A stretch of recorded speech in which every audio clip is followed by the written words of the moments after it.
واحلل عقدة من لساني يفقهوا قولي. وقال تعالى في مقام آخر: قال يا إبليس ما منعك أن تسجد لما خلقت بيدي استكبرت أم كنت من العالين. قال أنا خير منه خلقتني من نار وخلقته من طين.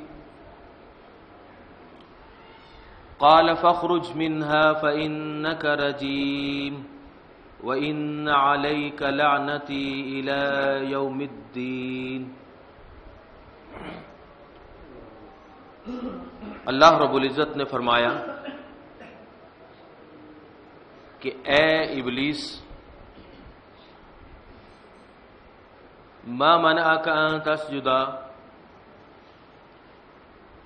کہ تم نے کیوں نہیں سجدہ کیا؟ کس بات نے تمہیں سجدہ کرنے سے روکا؟ اس کو جس کو میں نے لما خلقت بیدی اپنے ہاتھوں سے پیدا کیا تھا. میں نے اس حضرت انسان آدم علیہ السلام کو اپنے ہاتھوں سے بنایا اور پھر میں نے حکم بھی دیا کہ سجدہ کرو. تم نے کیوں نہیں کیا؟ وہ کہنے لگا، اللہ رب العزت نے جو سوال کیا وہ تھوڑا طویل تھا. ایک بات تو یہ پوچھی کہ کیوں نہیں سجدہ کیا. پھر اللہ رب العزت نے پوچھا استکبرتا، کیا تو تکبر تو نہیں کرنے لگ گیا؟ ام کنت من العالین، اور تو اپنے آپ کو بڑا سمجھنے لگ گیا، ترم خان سمجھنے لگ گیا ہے کہ تجھ سے زیادہ بڑا کوئی نہیں ہے دنیا میں. اس نے کہا کہ انا خیر منہ، تصدیق کر دی کہ ہاں میں بڑا اپنے آپ کو سمجھتا ہوں، میں اس آدم سے بہتر ہوں.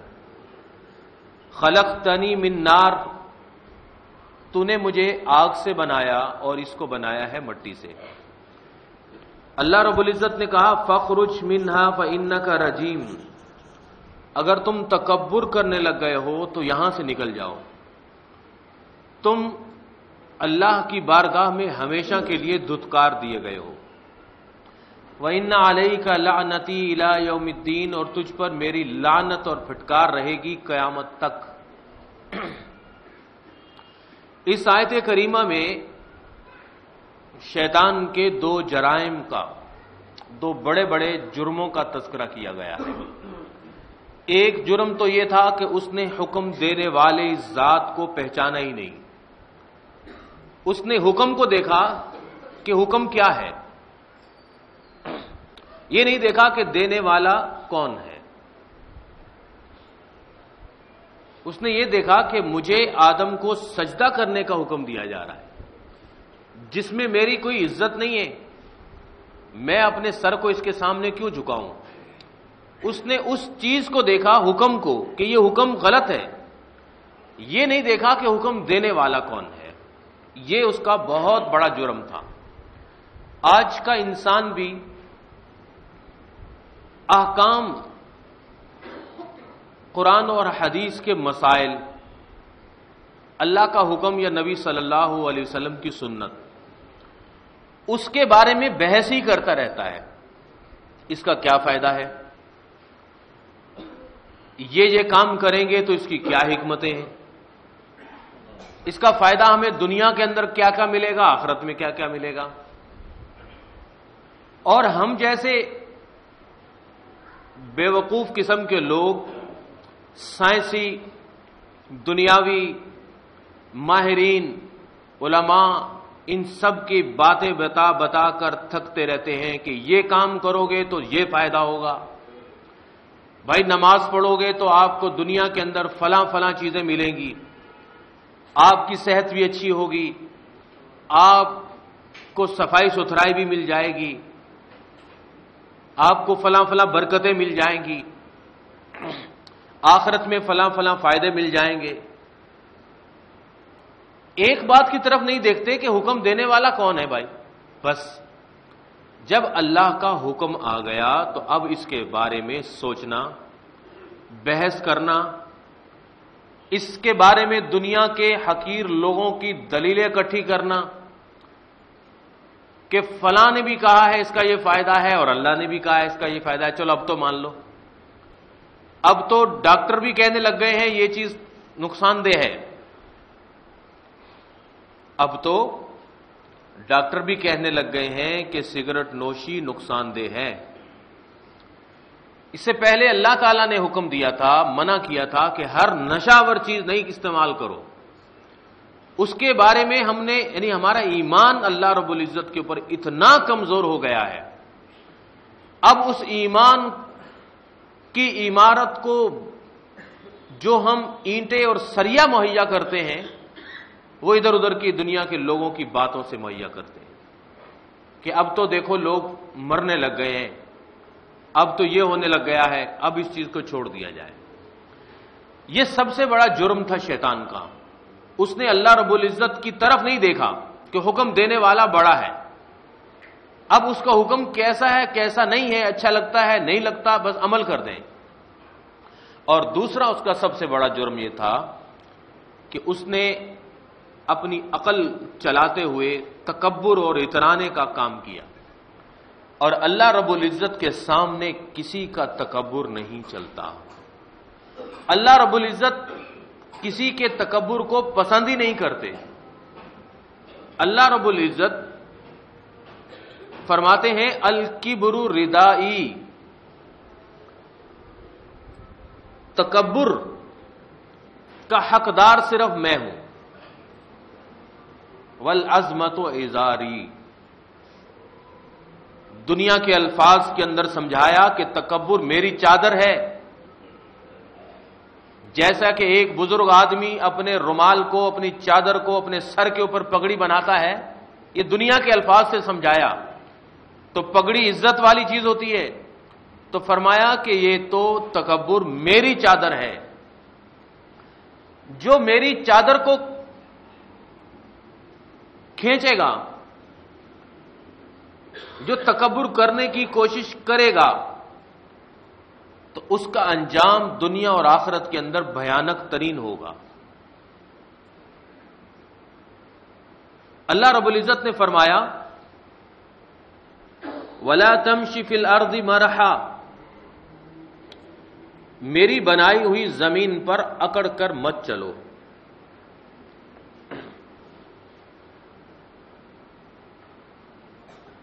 اللہ رب العزت نے فرمایا کہ اللہ تعالیٰ تکبر کرنے والوں کو پسند ہی نہیں فرماتا۔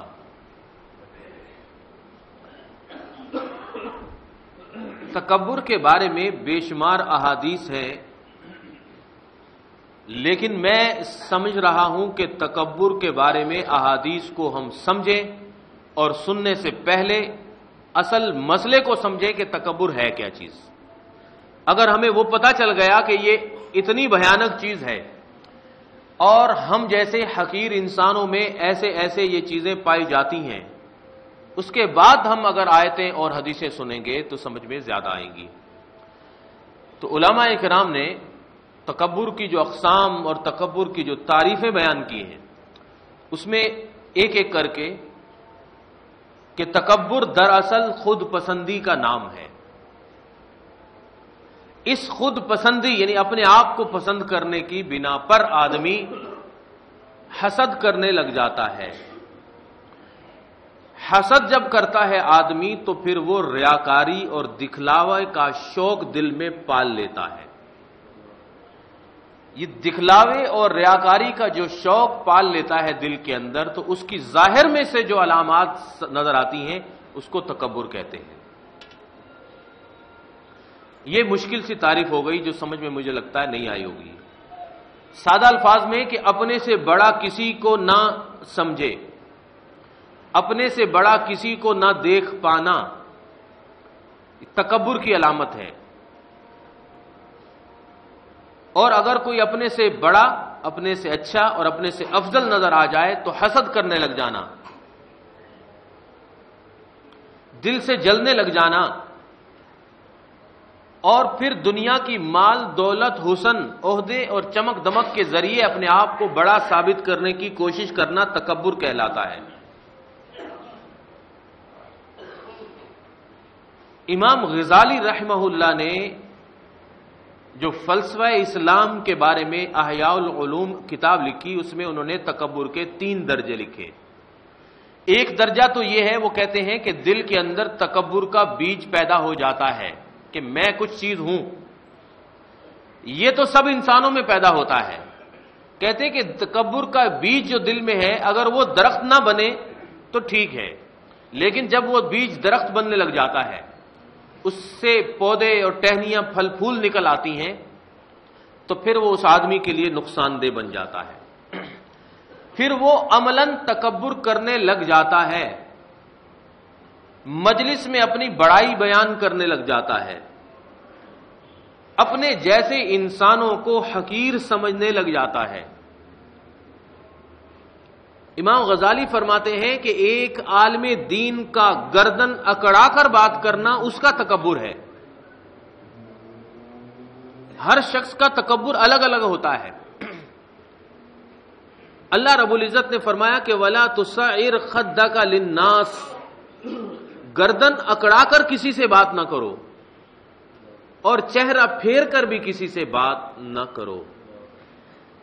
کہ کوئی غریب اگر آ ہی گیا اور سلام کے لیے اس نے ہاتھ پھیلا ہی دیا تو صرف ہاتھ کی چند انگلیاں اس کی طرف بڑھائیں اور گردن اور چہرہ کسی اور کی طرف ہے۔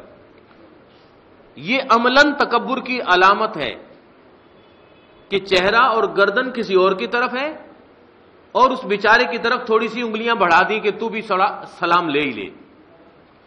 پیارے نبی صلی اللہ علیہ وسلم کی جو ذات ہے، جو شان ہے، جو عظمت ہے، وہ آپ سب کے سامنے ہے کہ کیا ان کا مقام اور کیا درجہ کہ وہ نبیوں کے بھی امام تھے۔ فرمایا کرتے تھے کہ انا سید ولد آدم، میں ساری انسانیت کا سردار ہوں، آدم علیہ السلام سے لے کر قیامت تک آنے والا ہر نبی اور ہر انسان، ان سب کا سردار میں ہوں۔ اور آپ فرمایا کرتے تھے کہ جنت کی چابی میرے پاس ہے، میں کھولوں گا، جنت کا دروازہ سب سے پہلے میں کھٹکھٹاؤں گا۔ آپ فرمایا کرتے تھے کہ اللہ رب العزت نے مجھے سفارش کا حق دیا ہے قیامت کے دن۔ آپ فرمایا کرتے تھے کہ میرے پاس اللہ رب العزت نے مجھے یہ انعام دیا ہے کہ مجھے کوثر کی نہر عطا فرمائی ہے۔ مطلب اپنی ان ساری صفات کو بیان کرنے کے بعد آخر میں فرماتے تھے کہ ولا فخرا، یہ میرے کوئی فخر کی بات تو نہیں ہے، یہ اللہ رب العزت کی عطا کردہ چیزیں ہیں۔ بتا میں یہ رہا تھا کہ آپ صلی اللہ علیہ وسلم جب کسی سے سلام لیتے تو صحابہ کہتے ہیں کہ بچوں کو بھی سلام کیا کرتے تھے آپ۔ غریب انسان جو بڑی عمر کا ہے وہ تو ایک الگ بات ہے، اور جب آپ کسی سے سلام کرتے تھے تو اپنی باڈی، اپنا چہرہ، اپنی گردن اور اپنی توجہ اور اپنا ہاتھ سب کچھ اسی کی طرف پھیر دیتے تھے۔ یعنی وہ سمجھتا کہ سب سے کٹ کے آپ صرف میری طرف ہی متوجہ، چاہے آپ 1 منٹ کے لیے کسی سے سلام لیں تو اپنا چہرہ بھی اس کی طرف، اپنا جسم بھی اس کی طرف، توجہ بھی اس کی طرف اور ہاتھ بھی اس کی طرف۔ اب سوچیں کہ ایک اجنبی آدمی آتا، کوئی غیر مسلم بھی آتا، پیارے نبی صلی اللہ علیہ وسلم کے پاس چند منٹ آتا، بات کرتا، کیوں اسلام لے آیا کرتا تھا؟ کیوں اپنی دل و جان کی محبت سے نچھاور ہو جایا کرتا تھا؟ وہ آپ کے اندر تکبر نہیں پاتا تھا، اکڑ نہیں پاتا تھا۔ امام غزالی فرما رہے تھے کہ عالم دین کا تکبر یہ ہے کہ وہ گردن اکڑاتا ہے، اور فرماتے تھے کہ عبادت گزار کا تکبر یہ ہے کہ وہ گناہگاروں سے نفرت کا اظہار کرتا ہے، چہرے سے، چہرے کے زاویوں سے، یا ناک پہ رومال رکھ کے کہ سارے لوگ تو بس حقیر ہیں اور گلی کے کیڑے ہیں، گناہگار ہیں، شرابی ہیں، بے نمازی ہیں، پتہ نہیں بس کیسے کیسے لوگ ہیں۔ دیگر الفاظ کے اندر وہ بتا رہا ہے کہ سب سے زیادہ نیک میں ہی ہوں۔ اللہ رب العزت نے اپنے نبی کو حکم دیا وَخْفِضْ جَنَاحَكَ مِنَ الذُّلِّ، اے نبی صلی اللہ علیہ وسلم آپ اپنے آپ کو عاجز بنائیے کن کے لیے؟ لمن اتبعک من المؤمنین، آپ کے جو بھی مومن ایمان والے پیروکار ہیں ان کے سامنے اپنے آپ کو جھکائیے، عاجز اور منکسر المزاج بنائیے۔ مطلب یہ ہے کہ آپ جیسا کوئی عبادت گزار تو ہے نہیں، لہذا اب آپ گناہگاروں سے نفرت کا اظہار چہرے سے نہ کیجیے، اور آپ جیسا کوئی دین کا عالم بھی نہیں ہے، لہذا آپ جاہلوں کے سامنے اکڑ کر بات بھی نہ کیجیے۔ امام غزالی نے فرمایا کہ یہ تو ہے عملاً دوسرا درجہ۔ تیسرا درجہ یہ ہے کہ پھر دعوی تکبر زبان سے جاری ہو جاتا ہے، فخریہ دعوے کرتا ہے، اپنے آپ کی تعریفوں میں لگا رہتا ہے۔ اللہ رب العزت نے فرمایا کہ لا تزکوا انفسکم، اپنی تعریفیں نہ کیا کرو، ہوا اعلم لمن اتقى، اللہ جانتا ہے، اللہ کو سب پتا ہے کہ حقیقی اللہ سے ڈرنے والا کون ہے، لہذا پھر اپنی زبان سے اپنی تعریفیں کر کر کے اپنی نیکیوں کو ضائع مت کیا کیجیے۔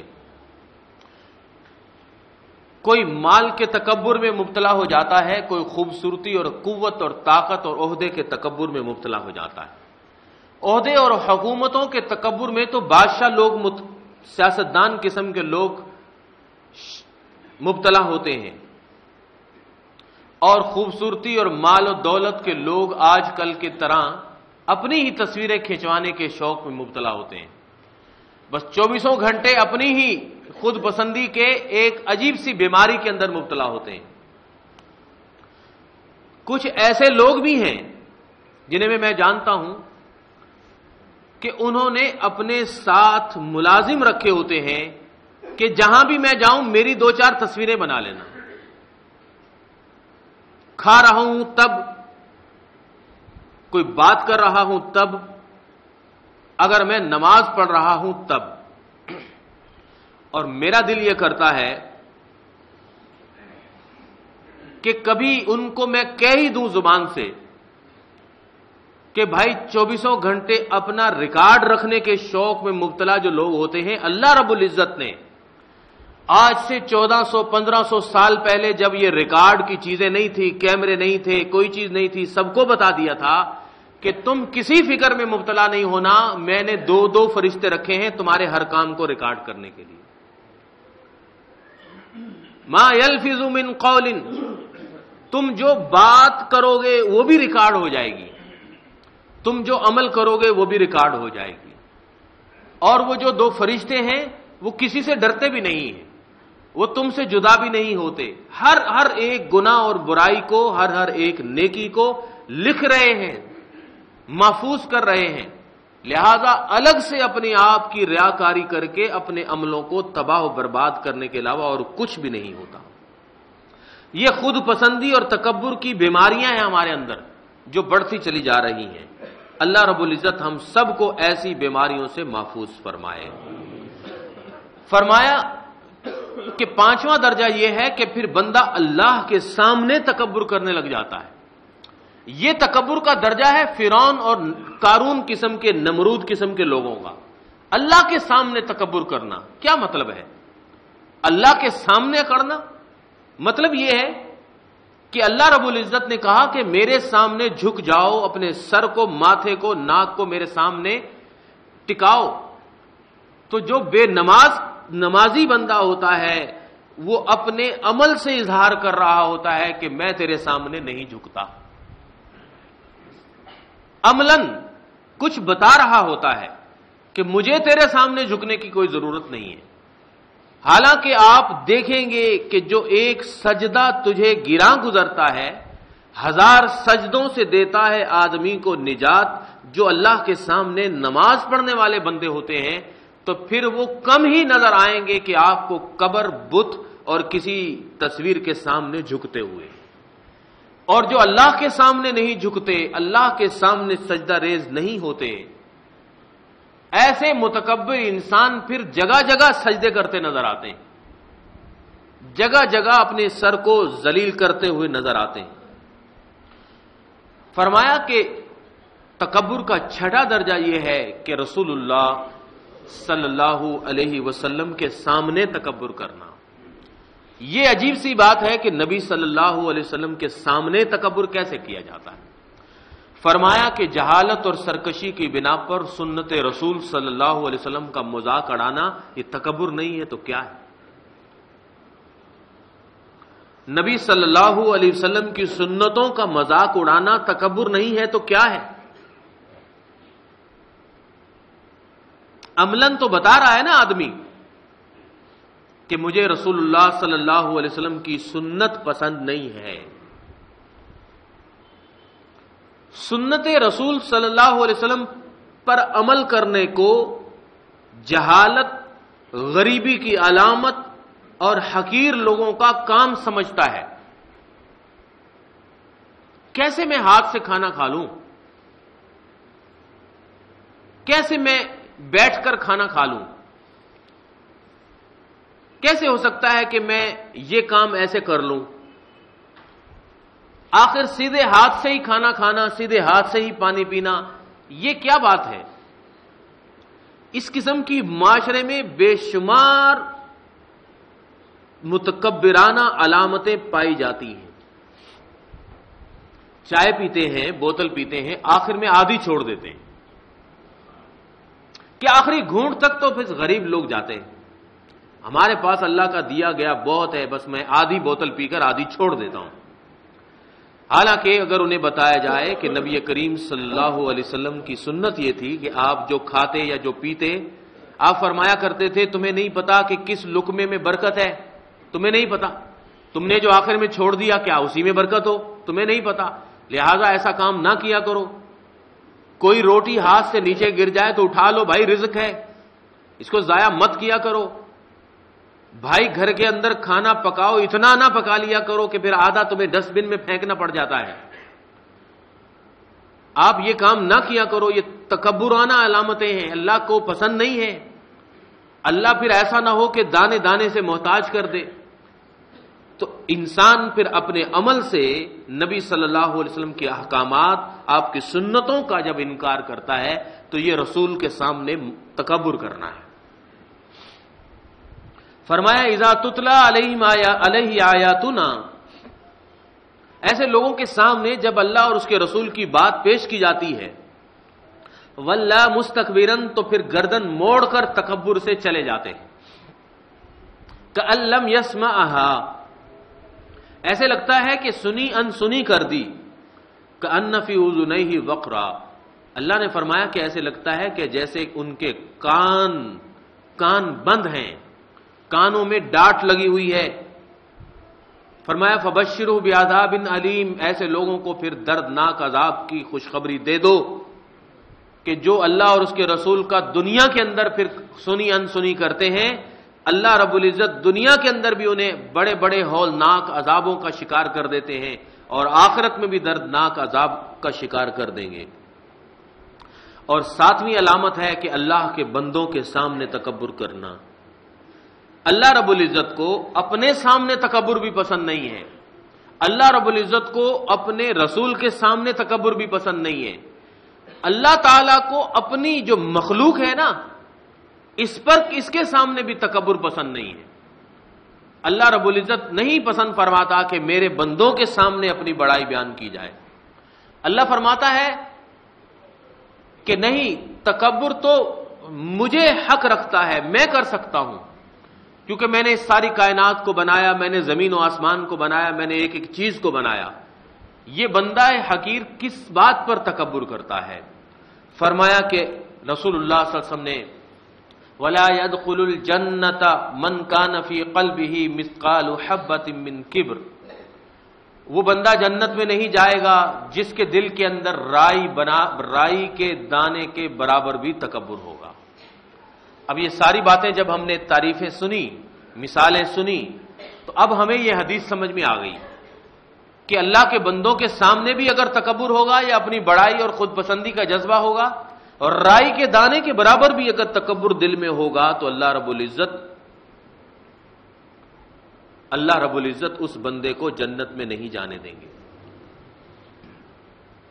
کوئی دور تھا جب ہم یہ حدیثیں سنا اور سنایا کرتے تھے کہ جو بندہ تکبر سے شلوار نیچے کر لے، ٹخنوں سے نیچے،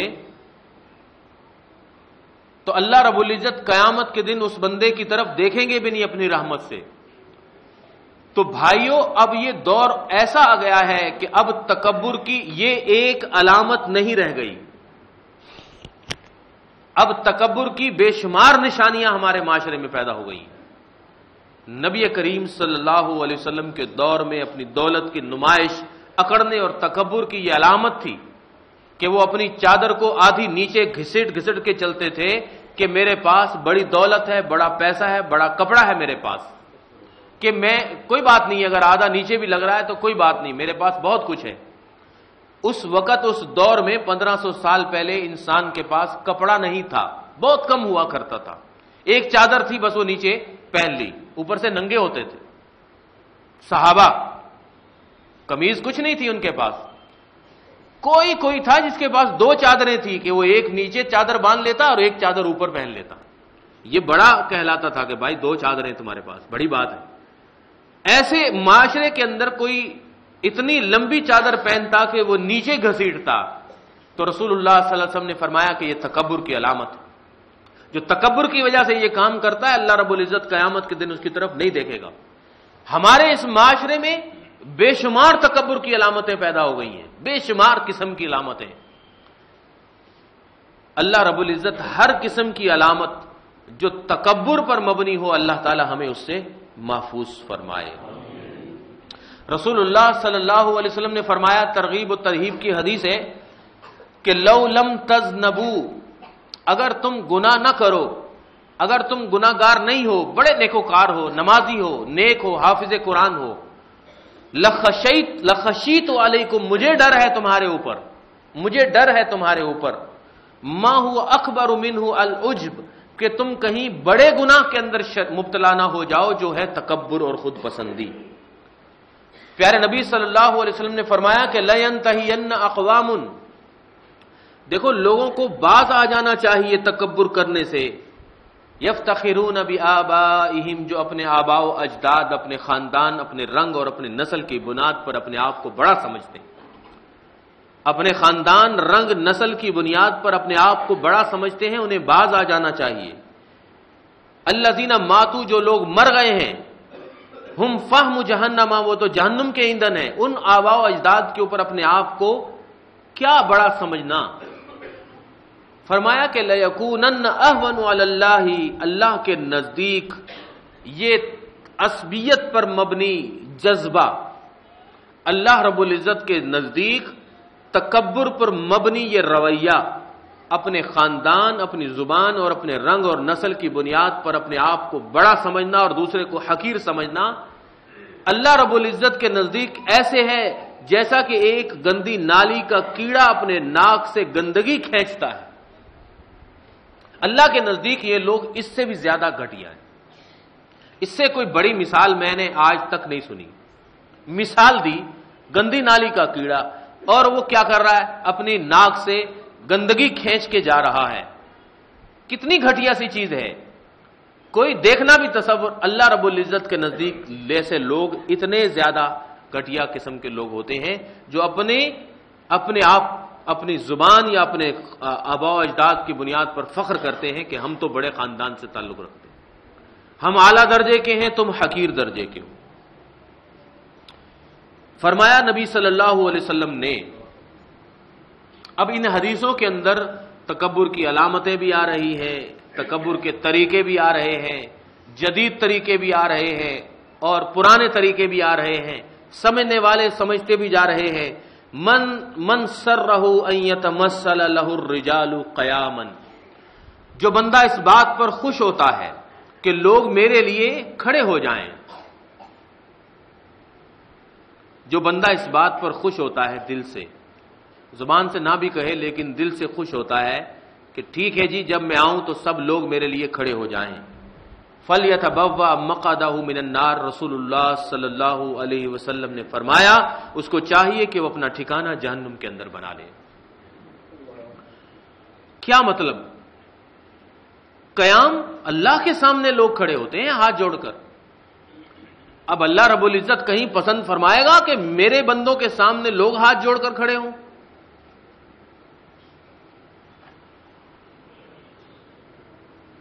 لوگ چاہتے ہیں کہ ہماری گاڑی گزرے تو پھر کراچی کی سڑکوں پہ کسی کی گاڑی نہ گزرے، سب لوگوں کو بند کر دو، روک دو کہ میں گزر رہا ہوں، 30 گاڑیاں میرے آگے ہوں، 30 گاڑیاں میرے پیچھے ہو جانی چاہیے۔ ایسے لوگوں کو جو بہت حقیر ہوتے ہیں، ذلیل ہوتے ہیں اللہ کی نگاہ میں، لیکن وہ اپنی حکومتوں کے بل بوتے پر، اپنی سیکورٹی کے نام پر، اپنی سیاست کے نام پر یہ پسند کرتے ہیں کہ لوگ ان کے لیے کھڑے رہیں، لوگ پریشان ہوتے ہیں، ہوتے رہیں، بس ہم نے اپنا کام کرنا ہے۔ کہتے ہیں کہ ایک اللہ کے ولی تھا، اس کے سامنے کوئی بڑا قسم کا، بادشاہ قسم کا، اور بڑے آج کل کے جو سیاستدان قسم کے لوگ ہوتے ہیں، اس طرح کا بندہ آ گیا اور اکڑ کے بات کر رہا ہے۔ اس بزرگ نے کہا کہ میرے سامنے بھائی آہستہ بات کرو، تو اس بادشاہ نے کہا کہ تم جانتے نہیں کہ میں کون ہوں؟ تمہیں پتا نہیں ہے کہ میں کون ہوں؟ تو اللہ کے ولی نے کہا کہ میں تمہیں جانتا ہوں تم کون ہو، میں تمہارے ماضی کو بھی جانتا ہوں، میں تمہارے حال کو بھی جانتا ہوں، میں تمہارے مستقبل کو بھی جانتا ہوں۔ اب وہ تھوڑا سکون سے بیٹھ گیا کہ ہاں اب یہ اللہ کا ولی شاید میرے روب اور دبدبے میں آ گیا، یہ میرے ماضی کو جانتا ہے کہ میرے آباء و اجداد میرے ماں باپ بھی بڑی چیز تھے، جب وہ گزرتے تھے تو بند ہو جاتا تھا سب کچھ، اور آج کل میں بھی بڑا چیز ہوں، اور پھر میرے بعد میری اولادیں بھی بڑی چیز بن جائیں گی۔ تو اللہ کے ولی نے کہا کہ تمہارا ماضی یہ ہے کہ تم پانی کے ناپاک قطرے تھے، اگر کپڑوں کو لگ جاتا تو نماز نہیں ہوتی تھی، وہ کپڑے بدلنے پڑتے تھے، جسم کو لگ جاتا تھا تو نہانا پڑتا تھا، اتنے گندے پانی سے تم پیدا ہوئے، تمہارا ماضی یہ ہے۔ احنف بن قیس رضی اللہ تعالی عنہ صحابی رسول ہیں، فرماتے ہیں عجبا لامر، میں تو تعجب کرتا ہوں ان لوگوں کے سامنے تعجب کرتا ہوں اور حیران ہوتا ہوں کہ لوگ تکبر کر کیسے لیتے ہیں، بھائی تکبر والی بات اپنے منہ سے نکال کیسے دیتے ہیں، تعجب کرتا ہوں۔ احنف بن قیس رضی اللہ تعالی عنہ فرماتے ہیں عجبا لابن آدم، اس انسان کے لیے تعجب اور حیرانگی کی بات ہے، یہ تکبر کرتا ہے، وقد یخرج من مجرى البول مرتين، یہ تو پیشاب کی جگہ سے نکلا ہے 2 مرتبہ، پانی کا ناپاک قطرہ، اور جب یہ پیدا ہوا، یہ اپنا اس کا ماضی ہے۔ تو وہ بات کر رہا تھا کہ اس نے کہا میں تیرے ماضی کو جانتا ہوں، ماضی کیا ہے کہ تو پانی کا ناپاک قطرہ ہے، اور تیرا حال یہ ہے، حال اس وقت تیری حالت یہ ہے کہ تیرے پیٹ کے اندر اتنی انواع و اقسام کی گندگیاں موجود ہیں، اگر وہ گندگی یہاں نکل جائے تو بڑی بات، صرف تیرے پیٹ سے ہوا ہی خارج ہو جائے نا تو سب لوگ ناک پر رومال رکھ لیں گے اور بھاگ جائیں گے یہاں سے۔ یہ تیرا حال ہے، حال تیرے سامنے، یعنی تو اتنا گندا ہے۔ اللہ تعالیٰ نے آدمی کے جسم میں جتنے چھید بنائے ہیں نا، غور سے سمجھے، جتنے بھی چھید بنائے ان سب سے گند ہی نکلتا ہے، کبھی خوشبوئیں نہیں نکلتی۔ ایسا آدمی کو بنا دیا اللہ تعالیٰ نے۔ بھائی ناک سے جب صبح اٹھتے ہیں تو کیا نکلتا ہے؟ آنکھوں سے میل نکلتی ہے، کانوں سے میل نکلتی ہے، منہ سے تھوک بلغم نکلتا ہے، ناک نکلتا ہے، اور پیشاب پخانہ نکلتا ہے۔ یہی تو چھید ہیں آدمی کے جسم میں۔ تو جتنے آدمی کے جسم میں چھید ہے وہاں سے گند ہی نکلتا ہے، اس کا حال یہ ہے آدمی کا۔ اب وہ تکبر کر سکتا ہے بھلا کسی بات پر؟ فرمایا کہ تیرا مستقبل یہ ہے، مستقبل آئندہ آنے والا دور یہ ہے کہ تو قبر کے کیڑے تجھے کھا رہے ہوں گے، اور تو قبرستان چلا جا، دیکھ کہ تجھ سے پہلے بھی بے شمار قسم کے بادشاہ اسی مٹی کا ایندھن بن گئے، تو بھی بن جائے گا۔ تو اے بڑے آدمی تیرا ماضی، تیرا حال اور تیرا مستقبل یہ ہے. آدمی کو عقل ہوتی نا ہمیں اگر، تو ہم کبھی بھی کسی بات پر بھی تکبر نہ کرتے. تھوڑی سی عقل ہوتی ہمارے اندر تو پتا چلا کہ تکبر کرنے والا بے وقوف بھی ہوتا ہے، جاہل بھی ہوتا ہے. اگر عقل ہوتی اس کے اندر، دیکھیں ایک آدمی جس کے پاس کھانے کو کچھ نہیں ہے، پینے کو کچھ نہیں ہے، رہنے کی جگہ نہیں ہے، پہننے کو کپڑے نہیں ہیں، کیا اس کو تکبر زیب دیتا ہے؟ آپ کہیں گے کہ نہیں بھائی اس کو تو زیب نہیں دیتا. تو ایک بھکاری کو اگر ایک بھکاری کی حالت کو دیکھ کر کہ یہ ننگ دڑنگ بھی ہے، کھانے کو کچھ نہیں ہے، رہنے کو کچھ نہیں ہے، پہننے کو کچھ نہیں ہے، کسی مالک نے ترس کھا کر، مثال کو غور سے سمجھے، مالک نے ترس کھا کر تھوڑا سا خرچہ دے دیا کہ چند دن کے لیے کھا لے، تھوڑے کپڑے دے دیے کہ چند دن کے لیے پہن لے، گاڑی بھی دے دی، تھوڑا گھر بھی دے دیا کہ چلا لے گاڑی. اب یہ آدمی چند دن کے لیے اس کو ملا، فقیر کو اور بھکاری کو، اور وہ ٹائی لگا کر سوٹ پہن کے گاڑی میں اکڑ کے کسی کے سامنے جائے اور فخر کا اظہار کرے تو لوگ کہیں گے کہ تیری اوقات کیا ہے ہمیں پتہ نہیں ہے، تیری اوقات کیا تھی ہمیں پتہ نہیں تھا، تیرے پاس تو کچھ بھی نہیں ہے اپنا. مالک نے، سیٹھ نے ترس کھا کر تجھے چند دن کے لیے کھانے پینے کو دے دیا، کپڑے دے دیے، گھر دے دیا، گاڑی دے دی، تو تیری اوقات تو نہیں ہے کہ تو تکبر کرے، تجھے اچھا نہیں لگتا، تیرا تو کچھ بھی نہیں ہے. تو یہ مثال میری آپ کی، ہم سب کی اگر ہم لے لیں، ہم سب انسانوں کی یہ حالت ہے کہ جو مالک یوم الدین ہے، قیامت کے دن کا مالک ہے، دنیا اور آخرت کا مالک ہے، اس نے دے دیا اگر ہمیں کھانے کو کچھ، پہننے کو کچھ، گاڑی دے دی، بنگلہ دے دیا، اور چند دن کے لیے دے دیا اور بتا دیا کہ واپس ہو جانا ہے سب کچھ. اب یہ آدمی اگر اکڑے، اترائے، تکبر کا تھوڑا سا دل کے اندر بیج بھی پیدا کرے تو کتنا گھٹیا اور کتنا بے وقوف قسم کا انسان ہوگا کہ سب کچھ اسی کا دیا ہوا ہے اور اس کے سامنے پھر یہ اکڑتا ہے. قارون کے سب سے بڑا گناہ یہ تھا، وہ کہتا تھا کہ یہ جو دولت ہے انما اوتیتہ علی علم عندی، یہ میری ذاتی قابلیت کا نتیجہ ہے. آج کل ہم کہتے تو ہیں اللہ اللہ، بھئی ھذا من فضل ربی، یہ سب کچھ اللہ کا رب فضل ہے، لکھوا بھی دیتے ہیں سب کچھ اللہ کا دیا ہوا ہے کہ بات اب تک بنی ہوئی ہے سب کچھ، لیکن اپنے عمل سے بتاتے ہیں کہ یہ ڈپلومہ نہ کرتا تو میں یہ بڑا نہ بنتا، یہ میں فلاں ڈگری نہ لیتا تو یہ چیز نہ ملتی، آج اگر جو کچھ ہوں تو میں اپنے ماں باپ کی وجہ سے ہوں، اگر کچھ ہوں تو میں نے فلاں دولت ملی تو یہ بنا. یہ اپنے عمل سے بتاتا ہے کہ نہیں اللہ نے مجھے کچھ نہیں دیا.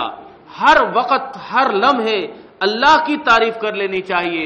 جس طرح اس بھکاری جب بھی وہ سوچے گا بیٹھ کر تو کہے گا کہ میرا کچھ نہیں ہے، مالک نے مجھے سب کچھ دیا ہے، سیٹھ نے دیا ہے. اگر وہ سیٹھ کے سامنے آ بھی گیا تو ادب سے کھڑا ہو جائے گا کہ تیرا شکریہ تو نے مجھے یہ سب کچھ دے دیا، اگر تو واپس لے لے تو لے سکتا ہے. ایسی آدمی کی حالت ہونی چاہیے کہ دن رات اللہ کی تعریف کرتا رہے، حمد و ثنا اسی کے بیان کرتا رہے کہ تیرا شکریہ تو نے مجھے دیا، اور جب وہ اللہ کے سامنے کھڑا ہو جائے تو اللہ کی عبادت کرے، سجدہ کرے، جھک جائے اللہ کے سامنے. اللہ رب العزت کو جھکے ہوئے لوگ پسند ہوتے ہیں. فرمایا کہ قیامت کا دن ہوگا خافضۃ الرافعہ، یہ قیامت کے دن کی تعریف ہے. خافضۃ رافعہ، یہ بڑے بڑے بادشاہوں، متکبروں، تکبر کرنے والوں، اکڑنے والوں کو جھکا دے گی قیامت، ذلیل و رسوا کر دے گی. بڑے بڑے کمزور، محتاج اور غریب قسم کے لوگوں کو رافعۃ بلند کر دے گی. اللہ رب العزت فرمائیں گے کہ ذق انک انت العزیز الکریم، عذاب چکھ آج تو سمجھتا تھا کہ تجھ سے بڑا کوئی عزت والا، تجھ سے بڑا کوئی غالب، تجھ سے بڑا کوئی دولت والا، تجھ سے بڑا کوئی علم والا، تجھ سے بڑا کوئی حسن جمال والا، تجھ سے بڑا کوئی نیکی کرنے والا نہیں ہے. آج تو عذاب چکھ. جو اپنے آپ کو بڑا سمجھیں گے اللہ رب العزت خاص طور پر ان کو پکار کر کہیں گے کہ ذق انک انت العزیز الکریم. آج اللہ کے عذاب کو چکھو دنیا کے اندر تو بہت کچھ بننے کی کوشش کیا کرتے تھے۔ عبداللہ بن عمر رضی اللہ تعالی عنہ کی ملاقات دوسرے صحابی عبداللہ بن عمر بن عاص سے ہوئی۔ تھوڑی دیر کے بعد عبداللہ بن عمر بن عاص اٹھ کر چلے گئے تو عبداللہ بن عمر رو رہے ہیں۔ شاگردوں نے پوچھا آپ کیوں رو رہے ہو؟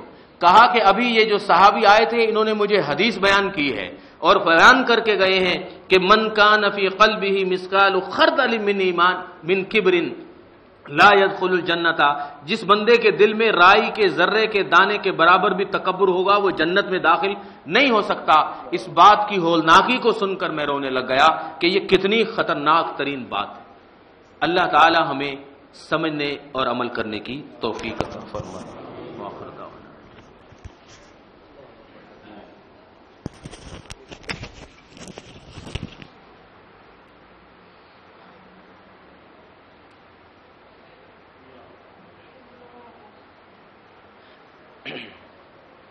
إن الحمد لله نحمده ونستعينه ونستغفره ونعوذ بالله من شرور أنفسنا ومن سيئات أعمالنا من يهده الله